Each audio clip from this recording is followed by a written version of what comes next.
What's up, guys, and welcome back to another episode of Summer Lunch Break. Today's guest is known for his hardwired competitive nature and aggressive training style, not to mention his back-to-back-to-back. Yeah, you heard that right. That's 3 times wins of the Pro Wakeboard Tour. He's the guy with too many dubs to count. It's Nic Rapa. We joined Nic in the final days of his quarantine before returning home to his family and friends in Australia. He shares his story of how his professional career as a wakeboarder came to be and what it's like riding for a brand like Supraboats. He also shares how he stays driven, determined, and focused on his riding, not only during comp season, but year-round. If you've ever wondered how many Nic Rapas it takes to install a ceiling fan, you better tune in and find out. Here he is, it's Nic Rapa. You know what I'm really scared about is if the wakeboarders get too close to shore, they may use some people on the shore as bonking items.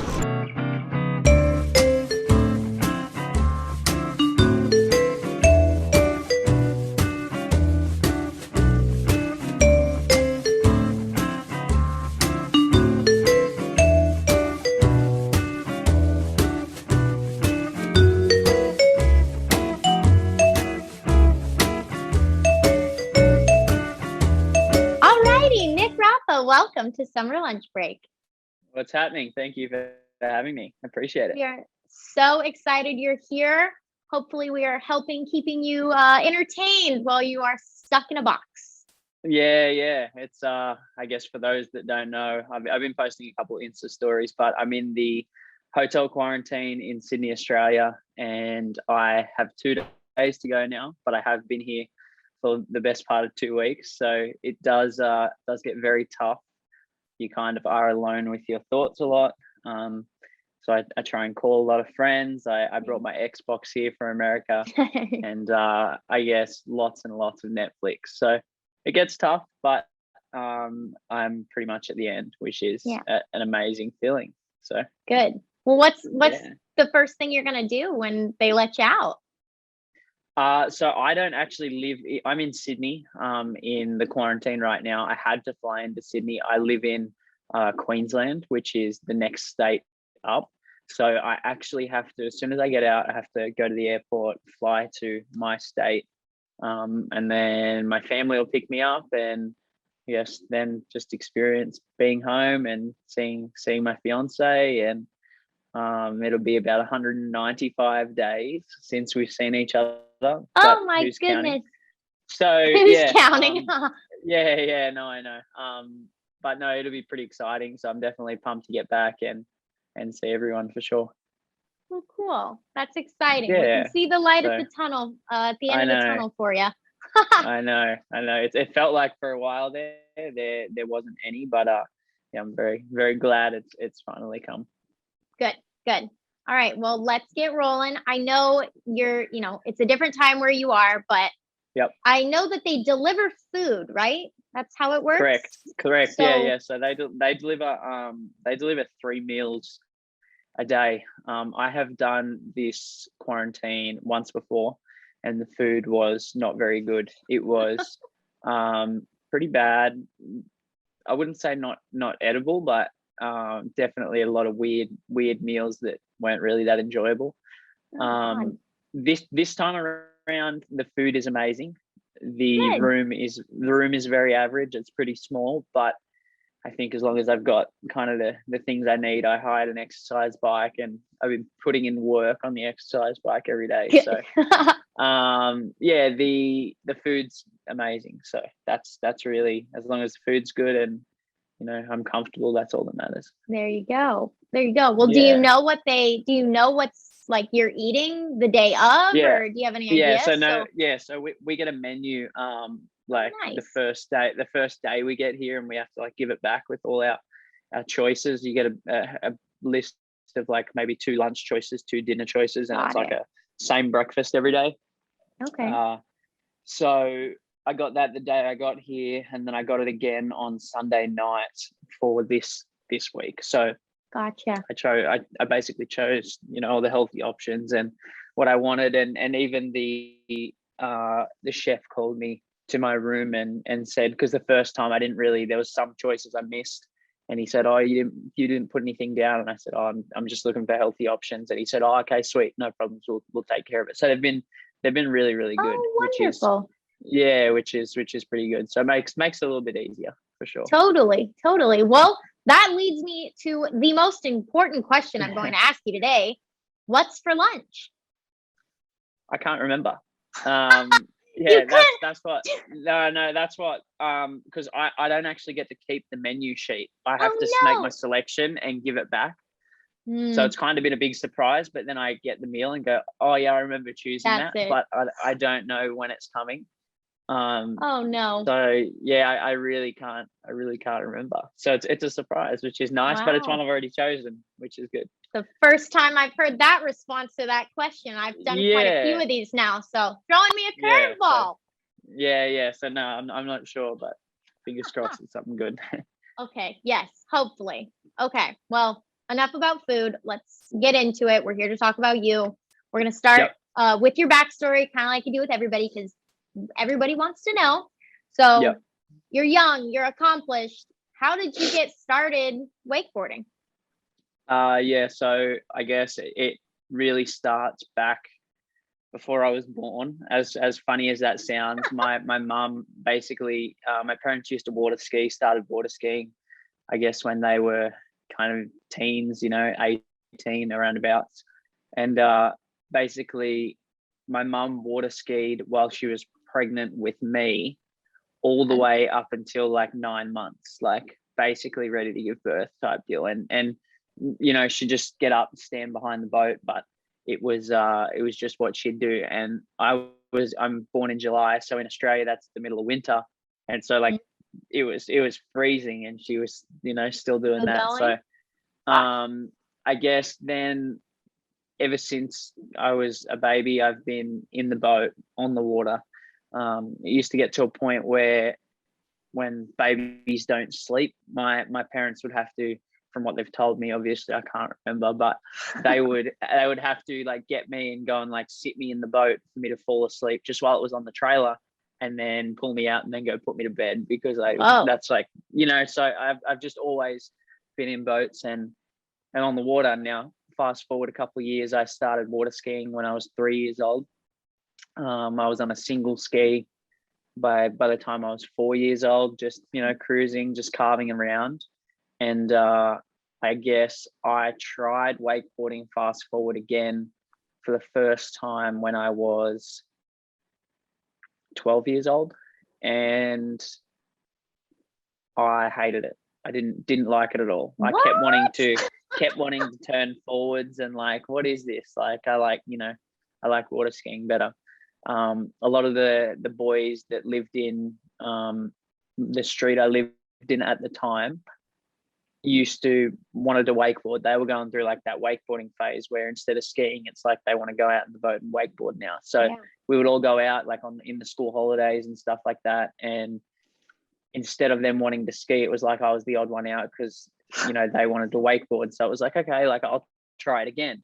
And then all of a sudden it's like for like 2 weeks we're doing it every single day, like most of the day, and behind like little like fishing boats, like John boats. So it was like we'd just put like a can of gas in and you'd go all day pretty much, which was pretty cool. And basically from then on, I'm a competitive person by nature. I always have been. And I guess we got to a point where it was like I would go out and I would try something a little different, and then I started, instead of wakeboarding just behind the John boat, I started going out. We had like a water ski boat at the time. So my parents had this boat for 15 years. So I start going out, and the wake's a little bit bigger than behind a John boat. So I start like working on stuff behind that and getting better behind that. And I think within a month, maybe a month and a half, I find myself trying a tantrum for the first time. And I don't know where it came from, because I couldn't even do a backflip on a trampoline. So I find myself doing that, I think maybe 8th go or 9th go, I find myself landing this tantrum, just absolutely in shock. My parents could not believe it. And I guess it all kind of really stemmed from there. I guess me being competitive by nature and really being able to be that kid that was walking into school on the Monday and like, I can do something that, like, okay, yeah, there was maybe other kids at my school that could do it, like if any, but like being able to do something that there wasn't a whole, like not everyone could just do, was like a drive as well. And again, being competitive by nature, it really kind of drove me to like, wow, this is pretty cool. That's a cool feeling. That's exhilarating. You know, I'm setting myself apart from a crowd, and that was something that just fed me, and now I'm here. So totally. yeah, so it's pretty cool. I definitely did, you know, a question I do get, I definitely did start wakeboarding a lot later than other people. I guess, you know, you speak to most of the athletes today, and they kind of probably sit there and say like they were wakeboarding from 5 years old. Like I only started at like 12 years old, you know. So for me, I definitely did start a little bit later, but I feel like definitely made up for it. So yeah, totally. Well, and you mentioned being so competitive by nature. When I mean, you talk about kind of the shift of like, it became like you wanted to be the one that was like doing it when nobody else does, that sort of thing. When did you get into like competitive riding? How old were you when that happened? 1 year after I started. Nice. So it wasn't, I didn't even know that it was a thing. You know, I just become that young kid who wants to like starts going to the office and watching YouTube videos on wakeboarding and like diving deeper and deeper and deeper, not knowing anyone's names, not following anyone in particular, but watching videos and like teaching myself via instructionals and stuff like that. And I guess not really knowing, you know, that there was competitions or anything. My dad had just kind of looked into it and said, hey, I looked into it and I've already spoken to the lady that runs the organization at the time. It's a local little grassroots event, and it happened to be like 10 minutes from my house. So, and I had no idea that they had ever happened before. And he was basically like, if it's something you want to try, you know, it's all fun. You know, you meet some new friends, and you know, you go out and you can learn off each other. And I said, yeah, for sure. I go, that's an amazing idea. Like I obviously want to train for it. I want to do my best, but for sure. And I guess I went down there, and pretty much a year after I started, and met a whole bunch of new people who, you know, some of them people are still my closest friends today. And that's where I started, and it flourished from there. Yeah, totally. So starting so early, do you remember the first competition you won? Yes. Oh yeah. So it was in the season. It was within the like, it was maybe 2 or 3 contests after I had started competing. So I think the first one I think there was a field of maybe 12 people, and I got like 6th or 7th. And then the next one was maybe like 3 weeks later, and I got 4th. And then just progressively from then on, I like would go out, and wakeboarding changed for me from when I was doing it for fun, just not knowing about competitions, whatever, to then knowing about competitions. And still, obviously it's still fun to me to this day. That's why I do it, right? But it changed in the sense that I definitely started to practice more. I definitely wouldn't just wakeboard Friday afternoon, Saturday, Sunday. It became like, there became times where in the middle of winter, you know, when some of the other kids were going to America to practice, and obviously we all know America is like the hub of wakeboarding, I would say. Hence why we all kind of go over there. But with that being said, there'd be times where all them kids are like, that I competed against, were over there, and in my off season, I'm middle of winter at 6 a.m. before school, and my dad's taking me out for a wakeboard just so I can, you know, get some reps in, and then I'd come home and he'd take me again, you know. So my parents made a really big effort to help me pursue, because I loved it, and because we as a family loved it. And I guess that's when it really started to become more serious. So to answer that question, I think it was, maybe 3 or 4 contests, maybe even 5 after my first one. It was definitely that season that in that division I had my first win. And as soon as I tasted that victory, it was, that little plastic medal that I've still got somewhere. Definitely is a special one, and definitely, it drove me to want to become better and want to have fun, meet new people, and just enjoy what I'm doing. So. Totally. And you talk a little bit about how everyone was coming over here in your off season. When did you decide that you were going to make the move over to America to ride in your off season? Yeah, so it's definitely a pretty crazy thing, I think, being a kid and kind of saying to your mum, like, I'm going to not go to school and I'm going to go wakeboard for the winter. Yeah. So I think when the other kids were doing that, I just had to, at that point, I'm getting better. I'm 14, 15 years old. I just had to kind of assess my options. And in Australia, you can legally leave school and start a full-time job if you are 14 and 9 months old, I believe. So like you obviously have to have a boss sign off on it, and your parents sign off, and then start like an apprenticeship or something like that. So I decided to take that route, and I thought if I start an electrical apprenticeship, if I pass everything, by the time I am 19, I'll be fully qualified. I can say to my boss, I want to go wakeboard. This is what I want to do. I can go to America. So I decided to take that route. School wasn't really for me. I always passed everything, just got through, but it wasn't really for me. So I decided to take that route. At 15 years old, I left school and I became an electrician. So I did that for I don't know why that's shocking to me. Yeah, it's crazy. I don't know why. I was a kid, and so I was working really big days. I was working like 70 hours a week some weeks, like just absolutely ridiculous. And still, I would get there'd be mornings where I'd start at 3:34 in the morning. I wouldn't get home till 6:30, 7 p.m. some nights. My dad would have.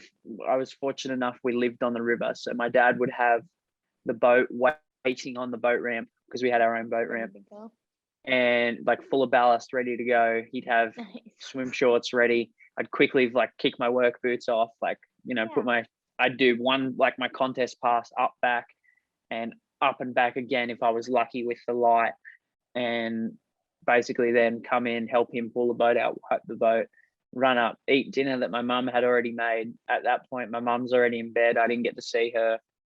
My dad's getting ready for work tomorrow, whatever. I quickly eat, shower, wake up, do it all again, right? So I'm competing in national championships in Australia, state championships. I'm competing in all these events while I'm working as well. So it was a lot to juggle. A year and a half in, I really didn't like it. It wasn't for me. I woke up disliking going there every morning. I still gave it my all, but it wasn't for me. Came to a point where I was getting better and better and better on a wakeboard. I was applying myself. I was training in the gym. I was doing everything and studying for work, trying to pass trade school. And my parents sat me down and had a chat to me, and they said, look, you are 16 and we are willing to support you and support your decision and help you until you're 18. If you want to go to America and try and pursue wakeboarding, what you have is something special. And, we would hate to have not given you the opportunity, and you have done something you disliked in hope and then it be too late. If this is something you want to do. And I was like, yep, for sure. Sounds great. I love that. So then the next Monday we went in, had a chat with my boss. My boss fully understood. He was pretty cool about it, which is crazy. And then 2 weeks after that, I was on a plane on the way to America for the first time. So Crazy. I was basically, I headed over 2015 for the first time. No, 2014, I headed over for the first time. And I did Wake Open. I did all the gravel tour events. Couple of the other events, like all the just ride tour and stuff like that. Yeah. Didn't really do overly good. I won all of the gravel tours, but the just ride tour and stuff, I guess I didn't really make finals. Wasn't that consistent. Went back to Australia at the end of that season. So at that point, that's my first time experiencing summer and then summer, because I'm Australia and then America. I left America, went home that year and was like, okay, let's go. Like, I'm going to work. This is me. This is what I'm doing. So I then won practically every event in Australia that 2014 leading into 2015.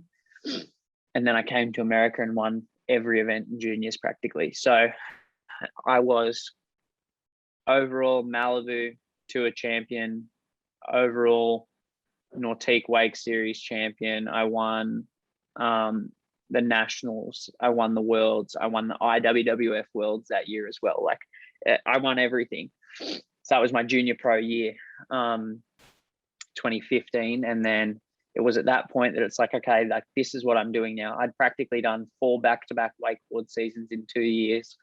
I'm like, this is me. I love this training for stuff. I love progressing. I love getting better. And I basically decided to, at that point I was 18, I think maybe turning 19. In my birthday's in July. So leading into 2016, I was 18. And it was at that point I decided, like, I wanted to turn pro, and I started doing pro events in Australia, started doing pretty well, winning a few of them and whatever else. Then did my first real pro event, which is Moomba Masters in Australia. And I think I got 5th maybe.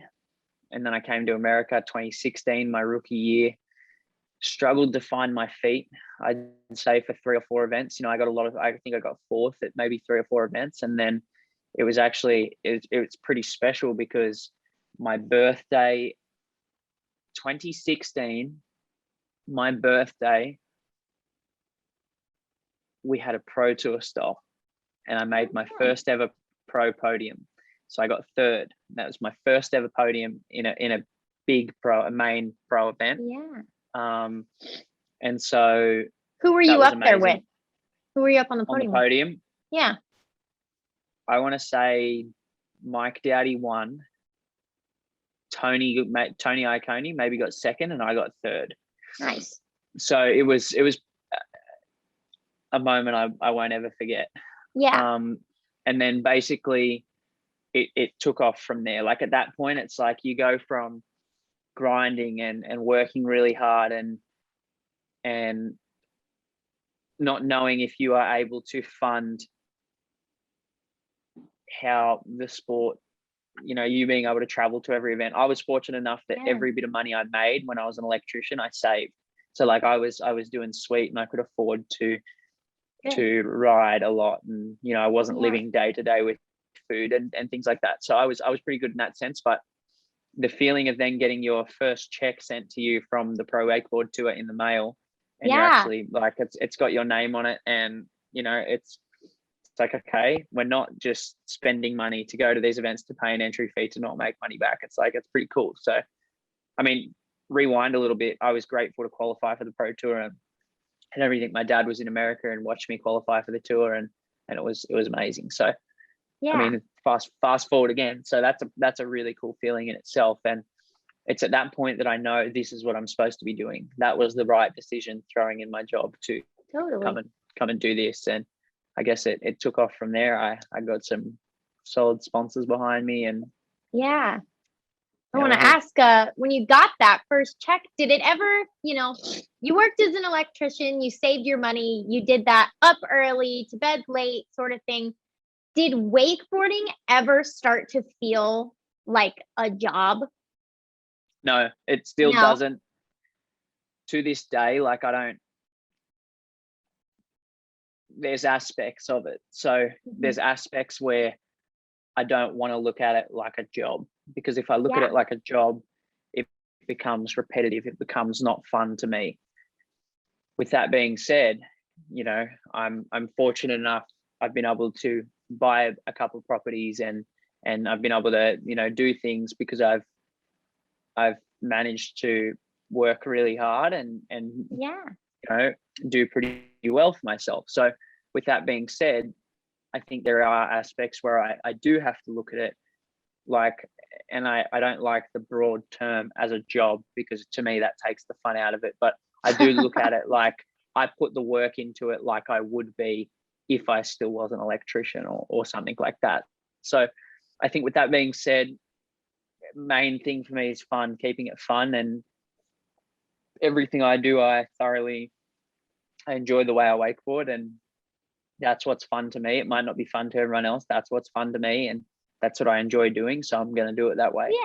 Yeah. I think with that being said, there are definitely times where, you do, like with a normal job, you obviously have your days where you're sick and you whatever, and they're the days that I've more so pushed through more and still get out on the water. It's only for 30-minute training session, and then come back and relax, recover, recoup, whatever. So I think I do have to treat it. I do have to treat the situation with respect and really make sure I am focused and how I need to be. With that being said, it is really nice to let my hair down, to have a couple of days off here and there, to take my fiance Georgia out somewhere and not even think about wakeboarding. So I do really enjoy the best of both worlds, and I love how unique my chosen job is, and Totally. the fact that it is a lot of freedom and it is really fun. Yeah, sure. Good. I want to ask because this electrician thing, I was not expecting that. I don't know why. Not a lot of people know, and I guess I've been asked to do interviews before, and it's a really cool different story, as opposed to, not that there's anything wrong with it, but I feel I've met a lot of wakeboarders who it's like, I started wakeboarding when I was 4, been wakeboarding ever since. I don't know anything different. It's like, that's really cool. It's just my journey's been different, and it's been one that was, I think sometimes great things in life are unexpected, and this is one of them unexpected things that found me, and everything happened at the right time. Totally. Well, I have to ask, how sometimes you have like a skill and you're, random things happen. Do you think that, like, I don't know how to word this. Do your electrician skills ever just come into play randomly? I don't have any electrician skills. Like, I got to a point where I disliked it so much that I just wasn't. Trade school became not for me. Got it. I still did what I had to do on the job, but I wasn't wanting to learn. It was just passing time. Gotcha. It was just trying to look at that light at the end of the tunnel, which was going to America and wakeboarding. So to have that come and knock on my door in the form of my parents sitting down, chatting to me and asking, I guess my prayers got answered, and I got that opportunity. And it's one that, I mean, if my parents didn't say that, I don't know what would have happened. And totally, I'd probably be fixing someone's. You'd be doing some light switching. Yeah. Oh, that's but with that awesome. being said, I've had a lot of friends like ask, "Oh yeah, man, you reckon you can like put a couple outlets in the wall?" And no, like I cannot. Like when I moved into my house in Florida, I got that house built. So when my family were over in 2018, and we looked at properties and stuff, and I found it was just grass, like whatever, and then we got the house built and stuff like that in a subdivision, like a gated community. and it came with no lights in any of the rooms. Like, I guess no. they put the thing on the roof so you can put lights, but they don't put a light Yeah. there. And so I went and bought like ceiling fans for every room, and I installed the fans myself. There you go. See, someone Yeah, did apply. yeah, but you know, it's like that's the extent that I'll go. I'll install a ceiling fan. Like that's reasonably easy.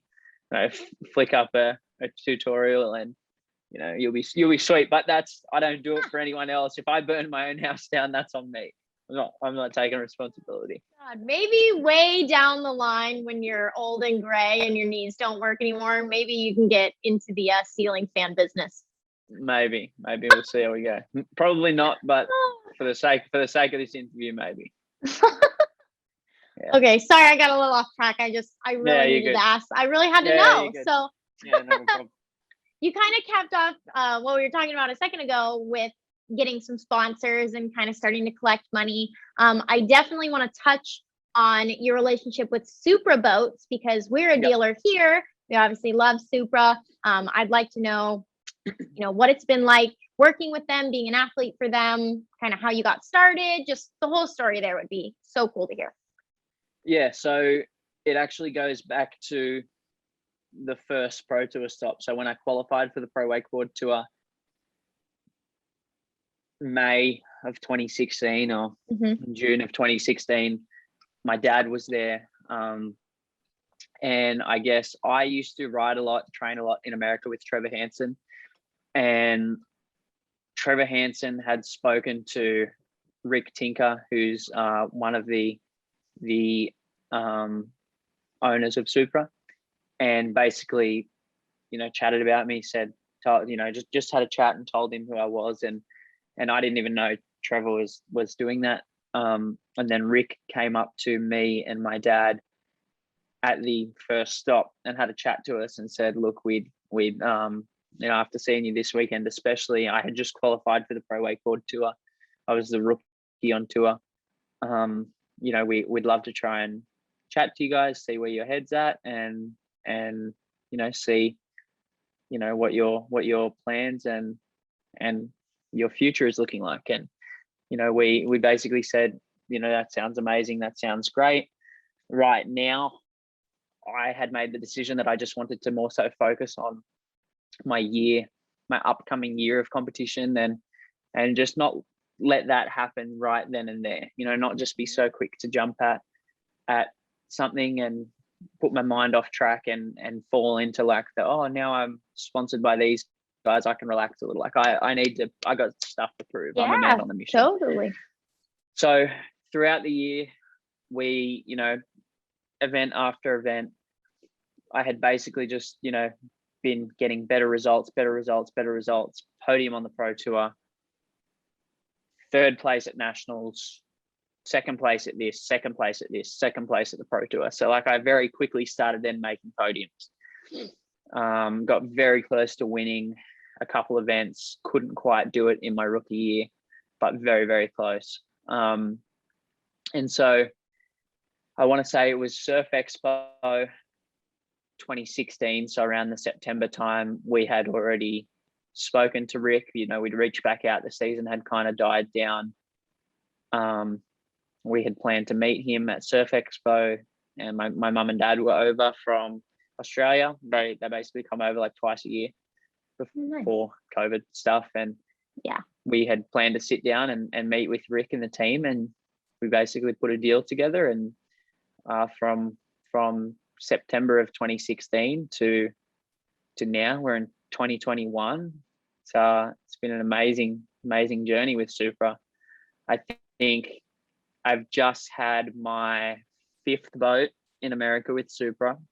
So cool. And very, very, very grateful, very fortunate to get the opportunity to get the brand new Supra SA 550 to do all my training behind. That's the boat that tows the Pro Wakeboard Tour.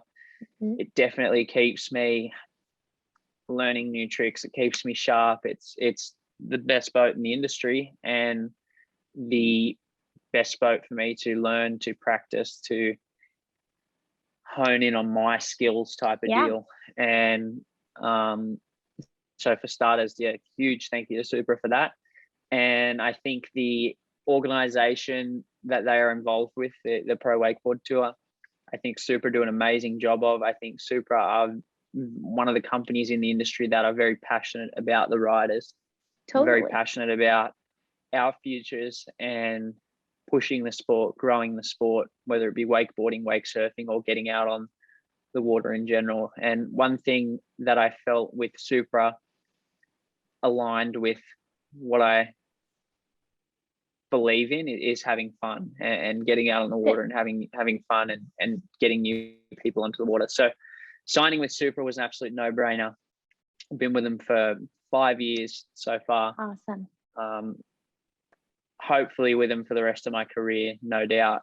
And, you know, very, very grateful to work with such a team who are driven, have this, we share the same goals, we share the same values, and I think we both work very well with each other. Good. Well, Yeah, that's good to hear. so We love it's a really Supra. cool feeling. Yeah, so it's even our Supra dealers, like you guys and all the others, feel like family to me, feel like Good. another branch of Supra. They don't just feel like a dealership. So that's been a really, really cool part, you know, having people reach out to me on social media and, hey, can you take a quick video for us? And, you know, Cool. we absolutely love you. We follow all your stuff, and it's really like one big family. It doesn't just feel like a corporation or a business. It feels like a family. And that was one thing I was very, very grateful for when going to Supra. Yeah, totally. Well, you also ride for Ronix. Yes, So correct. I want to talk I a do. little bit about that. When did that start and how has that been going? Yeah, so I signed with Ronix November of 2015. So after my junior pro year, I had just won practically every contest, 2 world titles, nationals.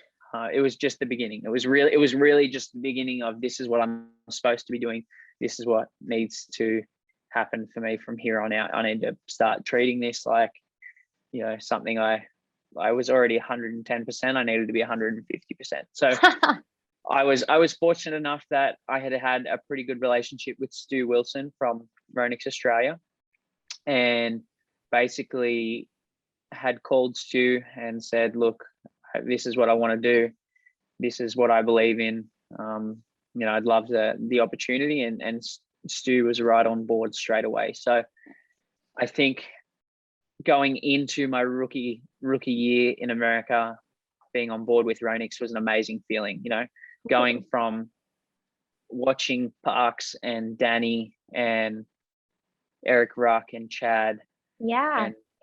and Brad and the rest of the team on the tour and on social media, to now sitting in a boat with them, shooting photos and videos for the upcoming year of Ronix, was another amazing opportunity, an amazing feat, and something for me that was like a really, really cool feeling. So very grateful, and that has transpired into me now having my name on a Ronix wakeboard, and basically having kids that, you know, I scroll my Instagram and see people like, you know, in the explore page on my board, and it's still a warm fuzzy feeling. It's amazing, and the kids tag me in their posts and they're riding my board, and it's something I never knew could happen. I never knew would happen, and so I'm just so grateful that it has. Yeah. What's that been Very- like, kind of, you know, getting your name on a board? What is that process like? You know, how does that work? Yeah, it's a very humbling feeling. It's again, I think there's been a lot of points throughout my career so far where it's been like I'm on the right track. This is what I'm supposed to be doing. This is God's plan type of deal. And I'm a very firm believer in everything happens for a reason. There's been a lot of times that things have shown me like I'm doing this for a reason. You know, this was meant to happen type of deal, kind of manifesting. I'm a big fan of manifesting, and again, that's what I did as a kid, and now I'm here, and I'm manifesting goals that I've got now that in 5 years are going to be reality, and I'm sure of it. So I think having a board with Ronix it's an amazing feeling, an amazing opportunity. I'm very fortunate. I'm very close to the whole team at Ronix, and you know, to the guys who are behind the scenes and making the product, designing the product. And I'm very fortunate I now have an input on the product. And you know, again, it's like me and Supra, we stand by the same values, the same goals. So we want to make the best, most friendly wakeboards we can possibly make, and things like that. So I think it's an amazing opportunity. It's very humbling, and you know, it's I think I'm known for giving it my all and working really hard, and setting goals and manifesting as such. And I feel that process has helped me get to where I am with all of my sponsors, and especially Ronix. Yeah, totally. Well, you talk about being known for working really hard. I would agree with that. I feel like you are very well known for your competitive nature. So I want to talk about that. We've kind of touched on it here and there as you've been sharing things with me, but we have some very serious questions to ask about it. So we're going to do that. What are the best and the worst aspects of being a competitive rider? And don't sugarcoat anything. The best aspects for sure are when you are out there and it's raining, when you're out there and it's windy, when your back's sore, when you're not really feeling up to it, and you are out there and you are still doing what in my mind I need to be doing. I'm still out there and I'm still grinding. And I copped a lot of I would say drama off a couple of people on Instagram once, because I posted an Instagram photo and it was, you know, the typical, the grind doesn't stop. And they got offended because I said the grind, and they're like, you're out on a boat and you're having fun. And I'm like, I've always been very respectful, and it's like, well, it's raining, and which to me isn't an excuse. That doesn't matter to me. But it's like, they basically said, what is the grind to you is leisure and is fun to all of us. You know, don't be spoiled. And it was like, well, obviously what's something to me is different to you. And I don't talk about it as a grind, as in like, oh, this sucks. I talk about it as a grind, as in I am working so freaking hard. And a lot of people in the industry do. And I don't talk about, I don't say I work hard in a way that states that the others don't work hard. I'm talking purely for myself. And that's why we're here, to talk about me. And so I like the grind. I like waking up early, going and getting a set in. I like coming in, getting some stuff done around the house, going out, taking another set. I like grinding, working hard. To me, after doing them long days as an electrician, after this whole process and how it's worked out, working hard to me, I don't know any different. And I'm so grateful that I don't know any different, because I have taken this wakeboarding thing, and for myself, my sponsors know that they can pick up the phone, call me and say, we need you to do this. We want you to do this. Have you got any ideas on this? What do you think? And I'm always going to have ideas. I'm always going to have feedback. I'm always going to be the first one to hop in my car and go and meet somewhere for a photo shoot, be the first one there, last one to leave. That's me. I don't know any different. And I'm so grateful that I don't know any different. And that's probably got a lot to do with my parents and how I've been brought up. My parents have been hard workers their whole life, and all of that. So I definitely followed in their footsteps a little bit there. But definitely, I just know no different than working hard and enjoying it. While I enjoy every second, I enjoy the tough times. I enjoy the times that I'd much rather be in my warm bed. I enjoy the times where I'd much rather be sitting on a beach somewhere with my fiance, but I am on the other side of the world, not able to see her, speak to her, hug her, whatever the situation. My family, same deal. I enjoy all of it, and the feeling of achieving what you had manifested and set out to do, and what you had trained so damn hard for, and all the hours you had put in and put in and put in. And when you start to see results, when I can see why a lot of people start the wakeboarding journey and they work real hard, and then maybe contest isn't their thing and they can't stand a pass up in contest and whatever the situation. Yeah. And then they quit, or they just think contest isn't for them and they take another route. There's nothing wrong with that at all. There's nothing wrong with knowing your limits. I think that's very respectable. You are big enough to sit there and say, I tried, it wasn't for me. I think that's very respectable.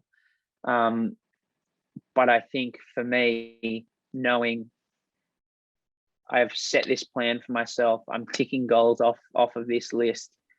What I've manifested is now becoming reality. I am winning contests. There are kids asking for my autographs now. There are kids asking for photos with me now. These companies and these families, like I spoke about before, are wanting more to do with me, are wanting to help me more, are wanting to aid me in my journey, are wanting to jump on board and support me in my journey, are wanting to grow together. That's when it all really, to me, started to and continues to make sense and show me that I'm here for a reason and I'm doing what I set out to do. So I guess as a whole, working hard for me, and really, take away the working hard term, just putting effort into something and focusing on something and dedicating my whole life to something, because I essentially pick up and move for 6 months from my family. And it was one thing when it's your parents, but it's another when it's your significant other, and it's tough on her, and it's we need to give her a shout out too, because that's gotta be so hard. Yeah, Georgia is absolutely amazing, and she definitely, I don't think I could do this situation with the long distance with anyone else. She is literally like my rock, and I guess she makes everything, the times where I'm down, because there are definitely a lot of them. There's definitely times behind the scenes when no one else sees but her. Yeah. Where, yes, I'm very blessed and I'm very gifted, and the opportunities I have are amazing, and a million people would kill for, and I don't take that for granted. At the same time, obviously I'm a very big advocate for mental health and things like that, and there are times where it does get very, very tough. Yeah. And she's the one person who makes it all okay and keeps me. She does her share for herself of keeping happy and positive, and then she does my share as well. So it's amazing. Shout out to Georgia. I definitely wouldn't be in the frame of mind I am all of the time without her by my side, and I couldn't see my journey any other way. Oh, so sweet. Yeah. Shout out to her. No, she's the best. She's great. But I think back to what we were saying, it's, for me, I wouldn't have this journey any other way, and working, putting effort into something and focusing. I try and be a really good role model for younger kids. I do a fair bit of coaching and definitely do try and relay the way I have done things, because that's what's worked for me. And I think it's not for everyone. It is a grind. The way I have done it is definitely like nothing has come easy. I've worked for everything. No one can take anything away from that fact. And I love it. It's what makes me happy, and it's how I have fun. Very good. That's good. Yeah, well, for sure. You also talk about, traveling back and forth, off-season stuff. Does that really exist for you? So I don't have, I was going to, I shouldn't have add that. Yeah, no, I was going to add that to when you said off season a couple of times before. I don't really have an off season. So definitely the Australian season is a lot slower than the US season. We got the Pro Wakeboard Tour, we got the Wakeboard World Series, we've got any other little contest that pops up. We've got a bunch of different things going on. I've got sponsor requirements. I'm on a plane here, there, and everywhere. I'm here this weekend. I'm going here. I'm testing this board for Ronix at this place this time, and I'm doing lessons with Marine Products this weekend and going to the Supra factory the next. So it doesn't stop in the US. When I am in Australia, the seasons are like the season is a little bit slower.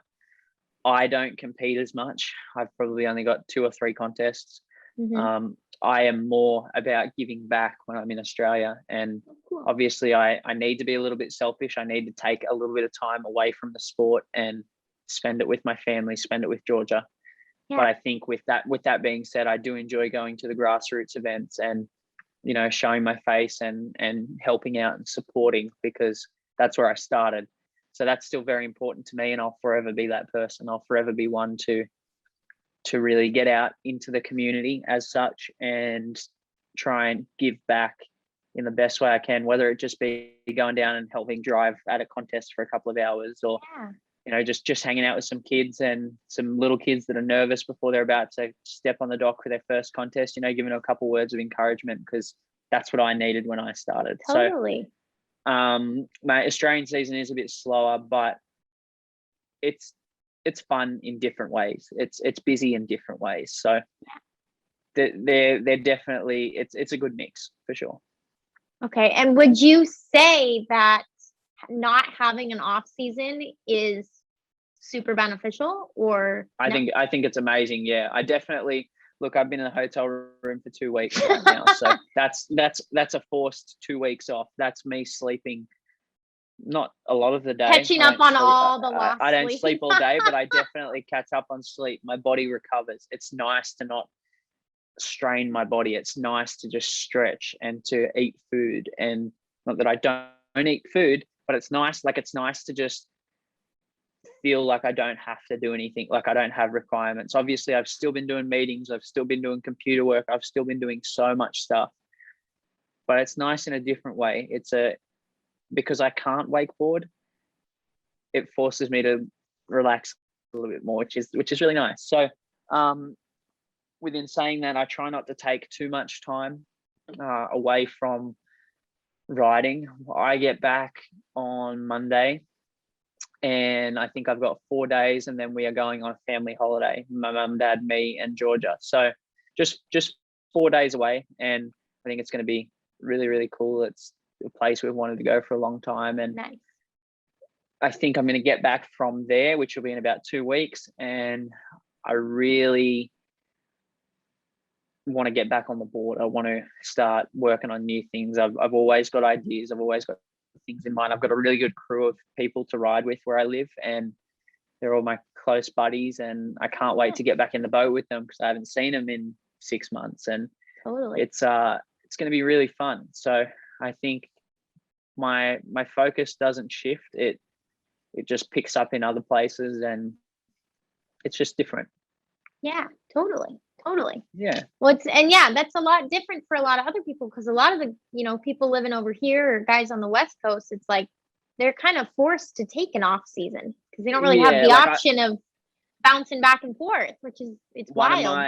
One of my best buddies, Billy, he lives in Canada, and he literally gets like 2 months of the year where he doesn't have to wear like a full long sleeve wetsuit, and I couldn't do it. I say, like, he sends me a Snapchat of the temperature, and it's like, Bill, you are crazy. Like, obviously it's been hard for him. He hasn't been able to get to America because of all the restrictions and stuff, but it's it makes me not like, I hate the cold weather.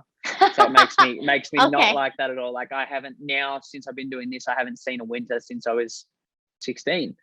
So I'm 24 now. So it's been amazing, so That's crazy. with that being said, it's pretty cool that I am fortunately able to be summer, and Yeah. it's just room for opportunity and growing, which is cool. Yeah, totally. Okay, I have Yeah. another good question here. I want to get, still kind of focusing on the competition side of everything. I want to get in your head during a competition.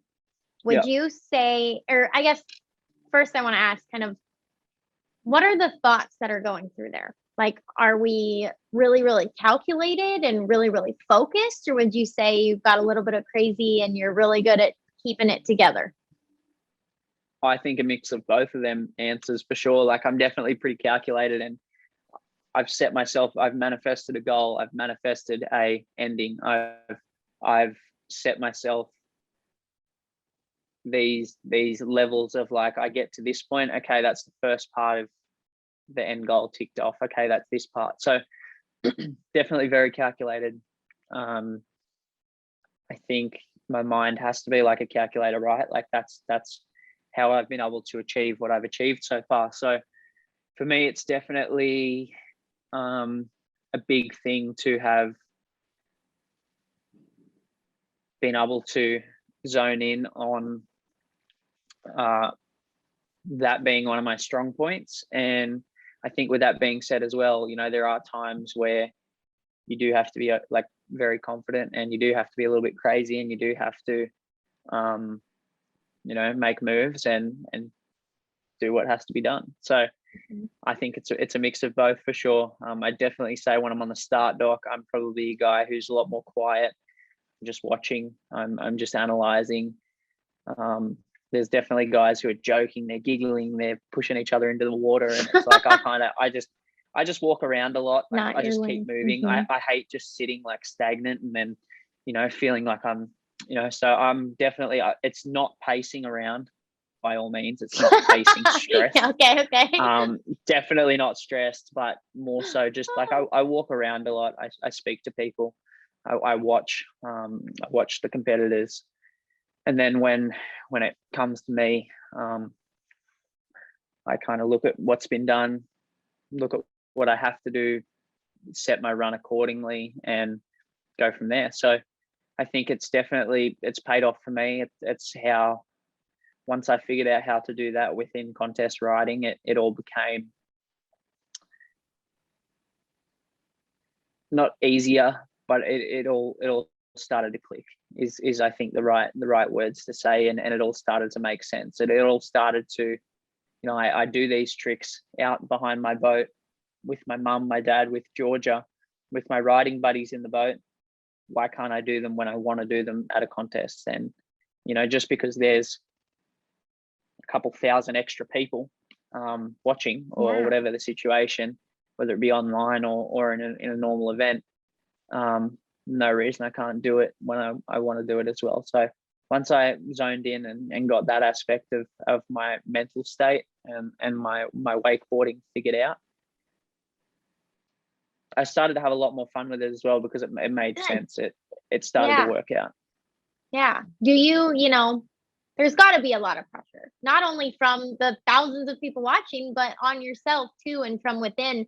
So other than like, you know, that hard drive focus, really paying attention, are there aspects outside of wakeboarding that kind of help you? Like you talked about mental health, you know, are there other things you do that help you keep that drive and that focus without losing, you know, sight of what's important to you?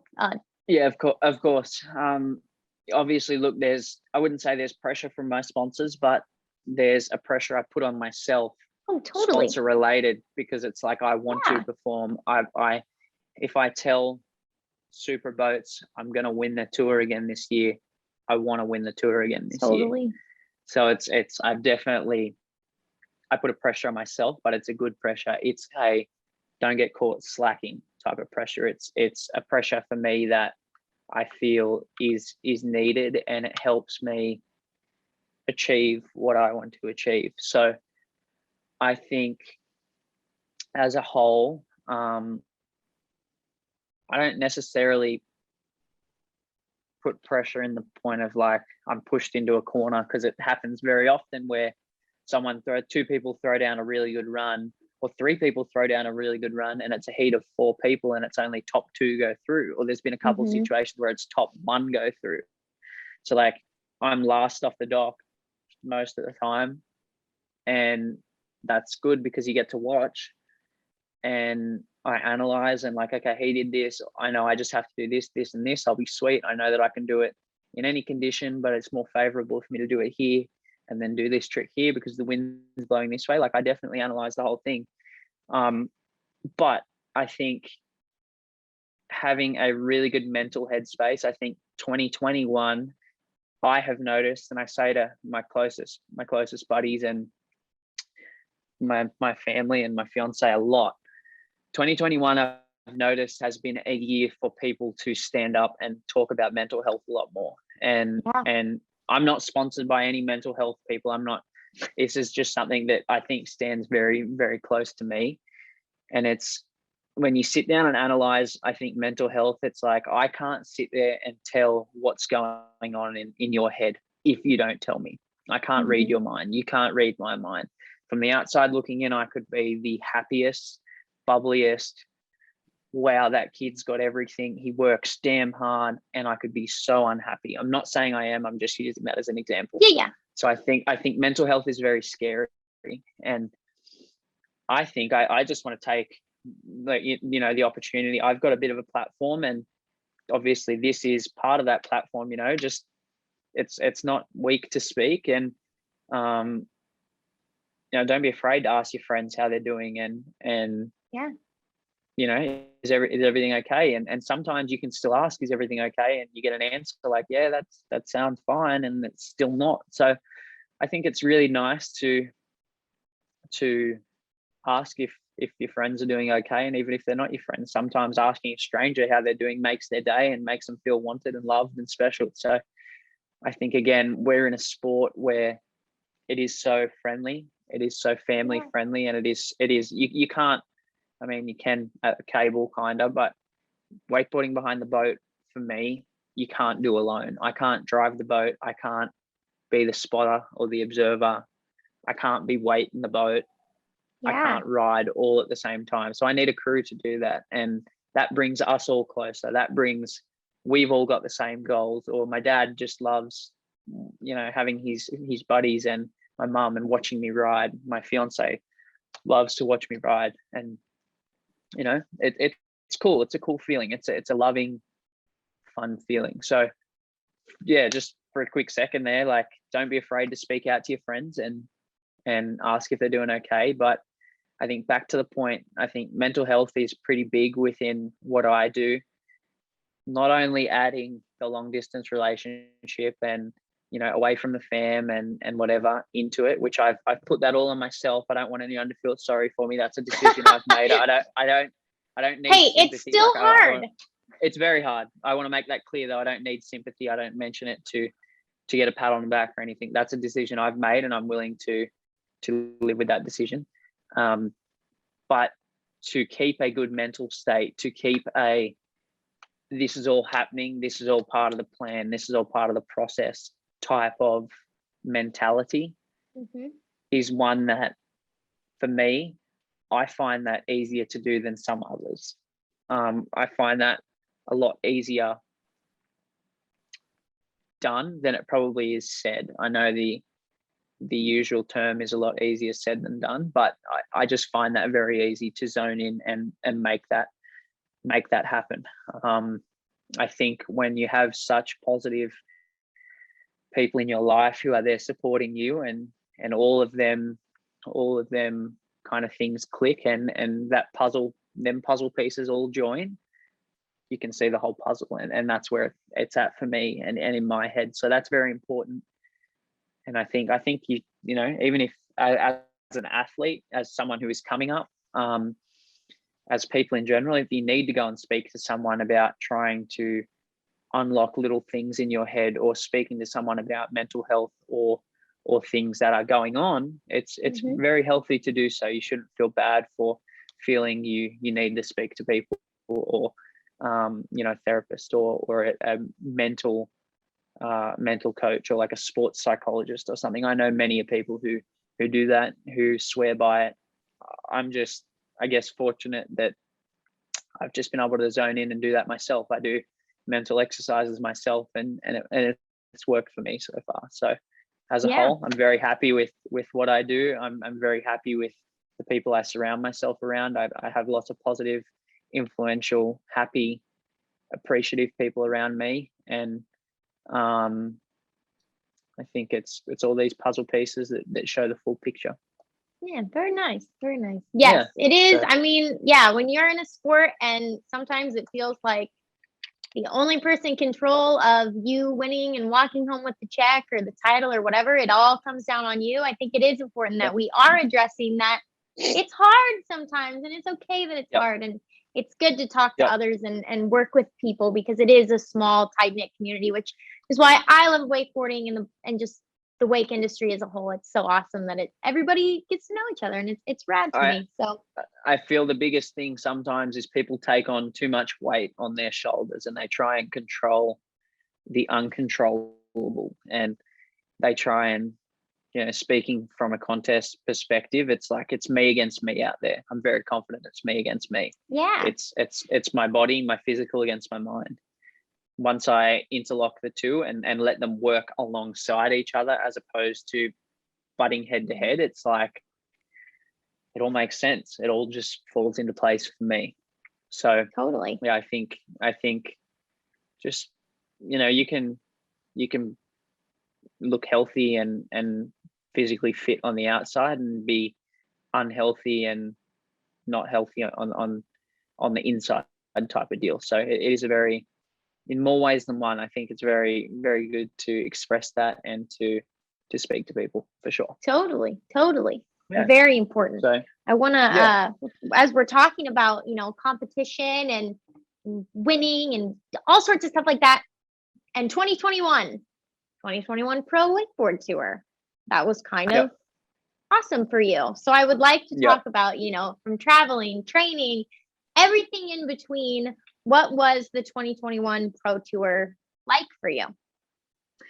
Yeah, it was another amazing year on the tour. I finished first overall. I won the tour for the third year in a row, which has only been achieved by one other person, Darren Shapiro. So I think there's a list of maybe five of us maybe, that have won the tour 2 years in a row, yet only one other that's done it 3 in a row. So I'm very grateful to have put my name in the history books. Totally.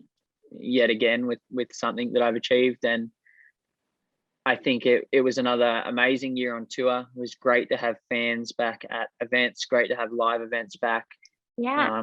Still had the mix of the one online event, but it was really, really cool to have the fans back and to be able to go up and get photos with kids and to sit there and show people through the Supras at the Pro Wakeboard Tour and be physical, be face to face with people. So it was from start to finish. It was an amazing year.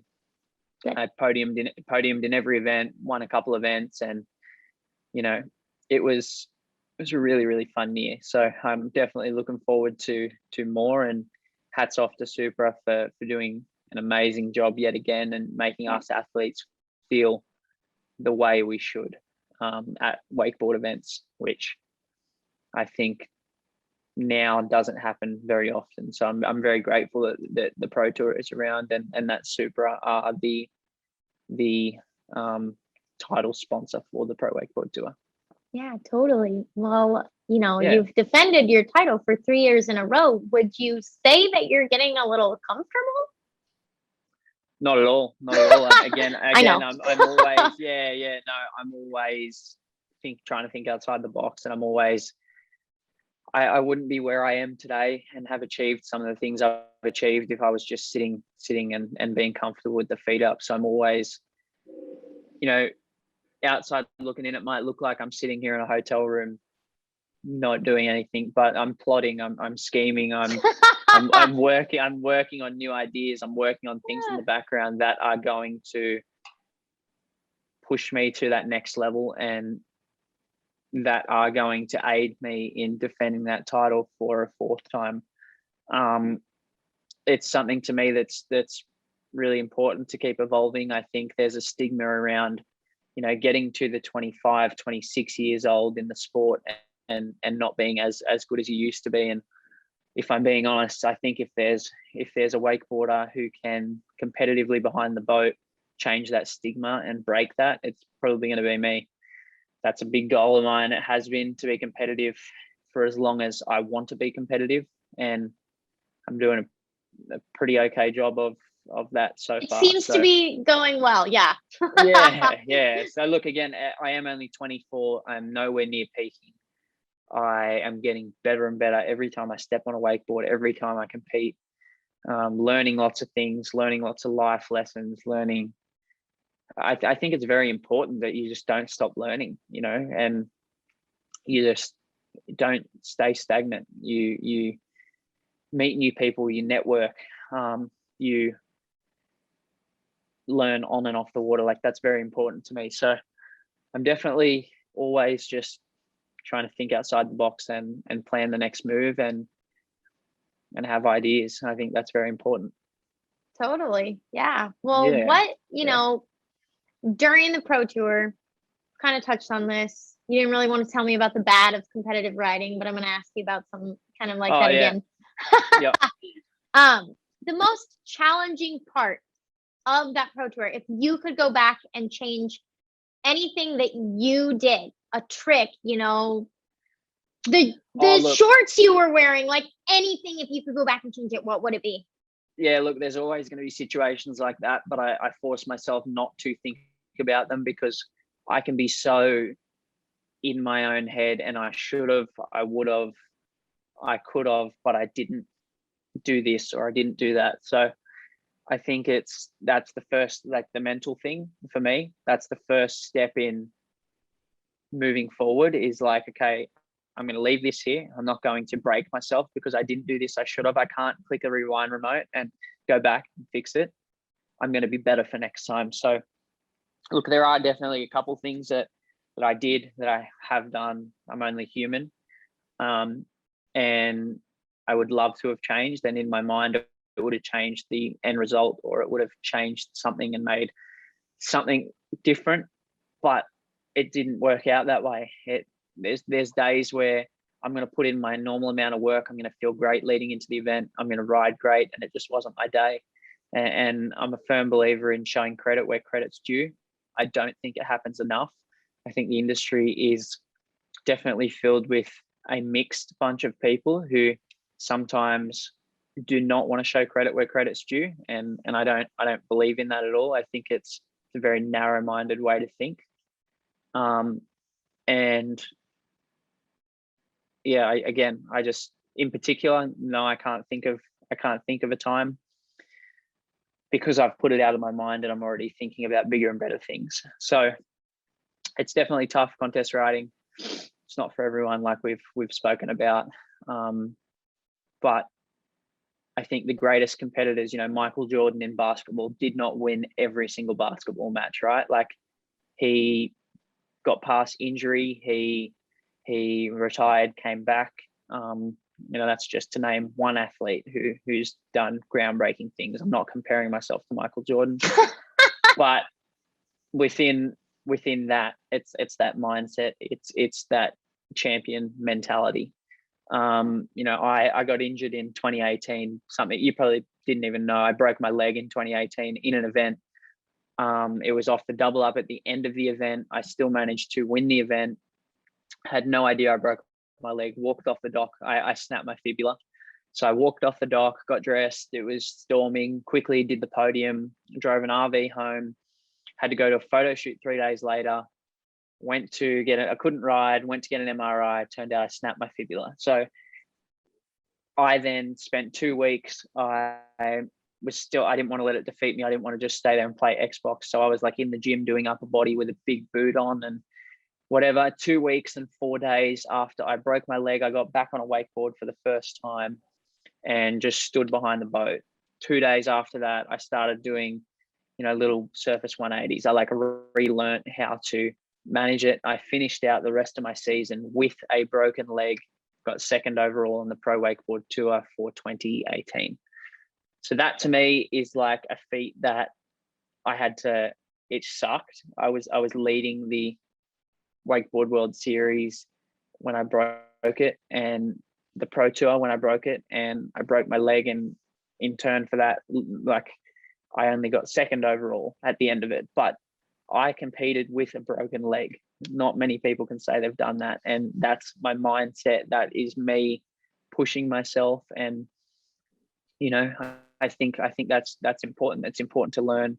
Without breaking my leg, I wouldn't have met some of the team that I have behind me, helping me, aid me, be where I am today. So it's a life lesson. It's one that sucked at the time. It's one that I look back and if only it didn't happen. But again, everything happens for a reason, in my opinion. And it definitely helped me learn things about my health, about my body, about recovery, about nutrition.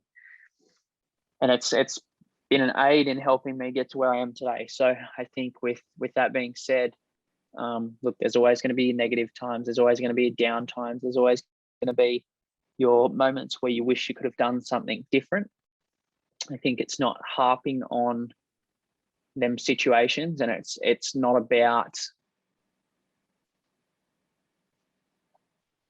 getting hung up and stuck on them mindsets. It's more about how you move forward and how you grow from these situations. And that's what I want to try and, you know, continue to push for myself and continue to reiterate and you know, keep myself moving forward all the time. Yes, always moving forward. I do want to ask Always. too, do you think, you know, for competition riding as a whole, do you think, because there's always something that can be done differently and Correct. changed, is there anything that you see personally that you would hope that it would change in the future, or you're working towards helping that change, or anything like that in the competition riding world? I think it's just making sure people, you know, people are very quick to be negative and say the sport's dying and everything like that. And me and several others completely disagree. Ever since COVID, and I didn't want to come on here and talk about COVID at all, if anything, because it's in all of our lives every single day, on the news, on the radio, in word of mouth. And so I didn't want to come in here and talk about COVID, but just for a second, I think when COVID happened, we saw a trend in our industry of dads that were usually on a plane going around the world start to work from home and say, I'm now not going here, I'm not going there, I'm going to buy a boat and I'm going to fill that boat with wakeboards, wake surfers, water skis, knee boards, tubes, whatever, and I'm going to go and spend more time with my family on the lake. Yeah. And we saw a big upwards trend of our industry do that. And so for me, I think that's a really, really positive thing for our industry. And the sport is so far from dying. The people who sit there and say that are so negative and know absolutely nothing. So I think I'm a firm believer in getting on the water just to have fun. I would love them to see on a wakeboard, and I would love them to ride my board. That might be out of reach, but seeing someone on the water and seeing a kid smiling in a boat is just as great. Yeah. So I think I definitely want to be a positive advocate in helping aid new people on the water. You know, we've got a couple cool things in our industry like Pass the Handle and Yeah. other very, very cool things like that. And I think the industry is in a really good spot. I definitely would like to see more for the athletes, more for the riders. I touched on before, Supra do such a great job of the Pro Wakeboard Tour. I definitely wish a couple of the other tours that we compete in were more like the Pro Tour. We go to them events, we feel special. Supra make us feel like we are the attraction, and like they're very grateful to have us there. And I don't feel that same way with some of the other associations. So it's I'd love to see more of that, and not only for myself, for the other riders as well. As I would love to see just more love for the riders and more respect for the riders, and just, you know, we're the ones there that are, I still pay an entry fee to all my events. I still pay for my hotel for most of my events, and, you know, I still pay to be there. And there's things that sometimes are out of my hands that don't go my way, or, you know, whether it be judging on a given event where there's judges that I feel aren't up to scratch, or I'm not going to say competent, but, you know, could definitely be aided in where we're at. And whether it be us riders helping and holding seminars, or I think the judges need to be on the level of the athletes, because we're essentially, this is what I do for a living now. I don't want to use the term job, but this is how I feed my family. This is how I make my money. So going to an event, and obviously I always try and leave it out of the judges' hands, but when there is a situation where it is close and it is in the judges' hands, and you've got someone who is uneducated or isn't as educated as they should be, because in my opinion, they should be highly educated if they are depicting the outcome of something that I can't, and it's regarding me. So I think that's probably the only thing in the industry right now that could change. Obviously, everyone's got opinions. Everyone's always going to have opinions. Yeah. Several people in the industry and in today's day and age are going to be vocal about their opinions, whether it be on social media, whether it be face to face, whatever the situation. I'm always a very firm believer in trying to be very humble and, not putting other people down. And I think it's even worse when people do it over social media. I've had it done to me and it doesn't feel very great, and I couldn't imagine doing it to other people. So I think the petty stuff needs to leave the sport, and we need to welcome back in. I mean, I understand everyone can't be friends. I understand, there's different personalities, there's different aspects of the sport, and it's like your typical cable rider, boat rider thing. Like I've seen a trend in the last couple of years of cable riders more so, welcoming boat riders welcoming cable riders, and there's obviously a lot of us that do both, but I think it's showing credit where credit's due, which I touched on before. And I think it's we're all doing the same thing. We're all trying to achieve the same goal. Some of them are just a little bit different, and there should be no reason for that split or that separation. Like we all want more people to start wakeboarding. We all want more people to start winching, start riding behind the boat, start spreading the love of the sport. So why not have that same end goal, and the path you choose to get there be different? But I just think there's mentally, and there's no room for negativity. So I'd love if the negativity drops out. I know it's always going to be around. I guess it's just how I choose to accept it and how I retaliate, which is never. I don't try and get stuck in the Instagram battles and the little things with people. So I think it's really important to just try and,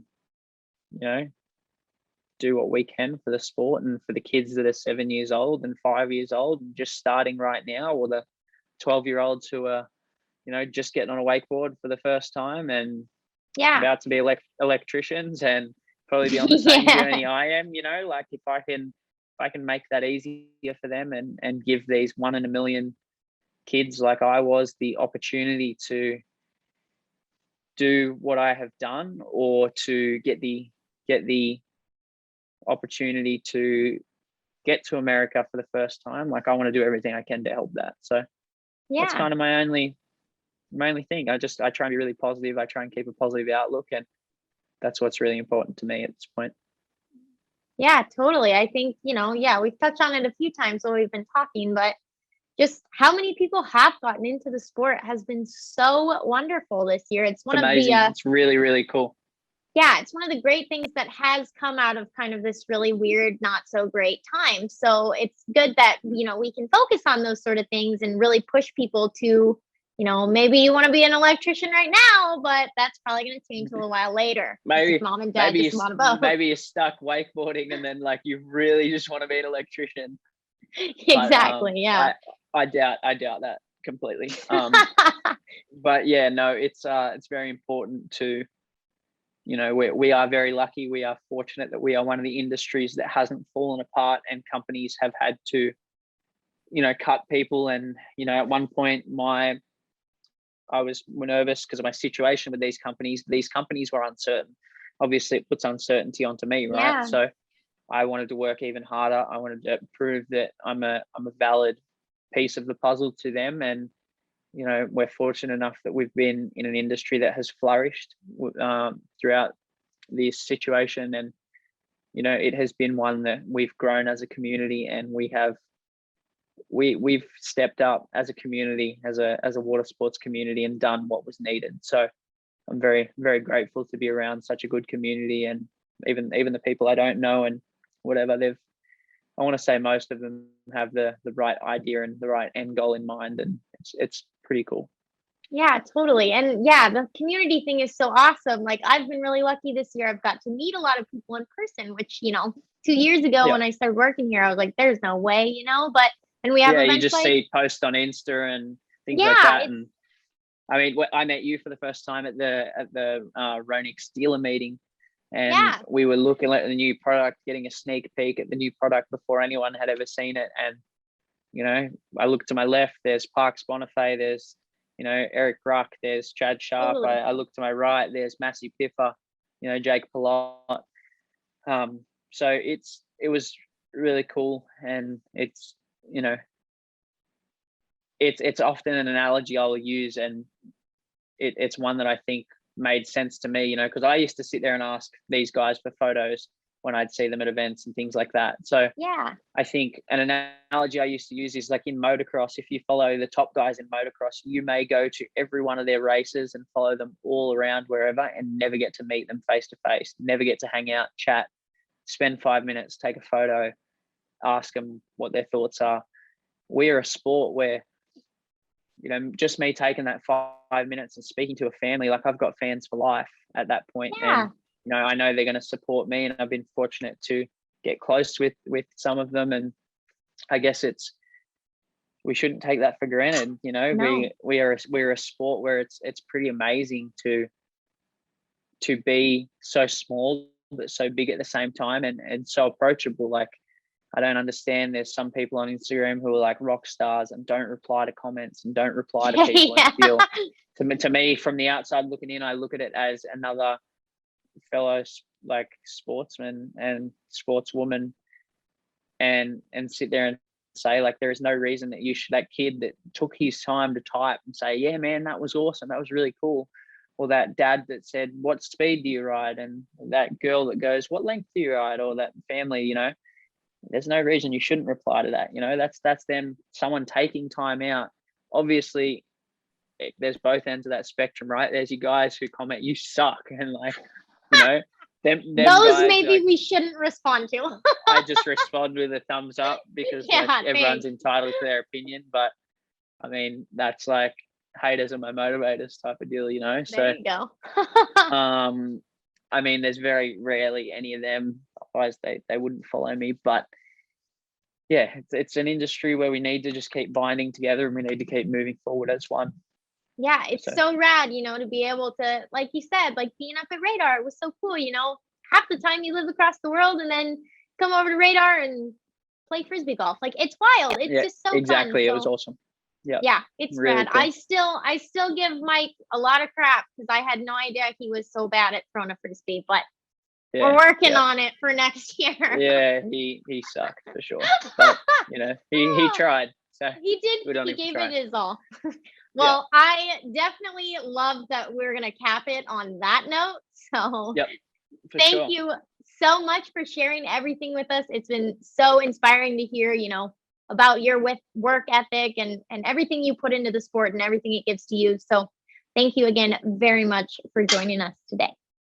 Yeah, it was amazing. And thank you for having me. And yeah, I just want to quickly take a second to say, like, I urge anyone to kind of push themselves and follow their dreams, their goals, and obviously, do what makes them happy. And again, mental health is something very important. I think it's, even if you may not have lost someone close to you or had a friend who has, like, it is real. It does happen, and it has happened to people I know this year. It has happened to me this year. So I think it's very important to speak up and always be that ear that a friend or someone might need. So I think definitely don't be afraid to speak up. And life is too short, and at the exact same time, life is wonderful. And if it's a case of having to speak to someone to express how you feel and make things all right in your head, there's nothing to be ashamed of. So I think it's very important. I think people need to realize that they're not a burden, or they're not being a pain by feeling like things are working differently in their head or anything like that. And yeah, I think with that being said, Summer, it's been amazing. I really appreciate you guys having me on. We've touched on some pretty cool subjects, and Yeah. I really appreciate it. It was fun. Yeah, we're so thankful we got to talk to you today. So thank you very much. It was amazing. Not a problem at all. Well, thank you guys. I appreciate it. All right. Hopefully quarantine All right. ends real quick. Thank you so much, Yep. Nic. Perfect. Cheers.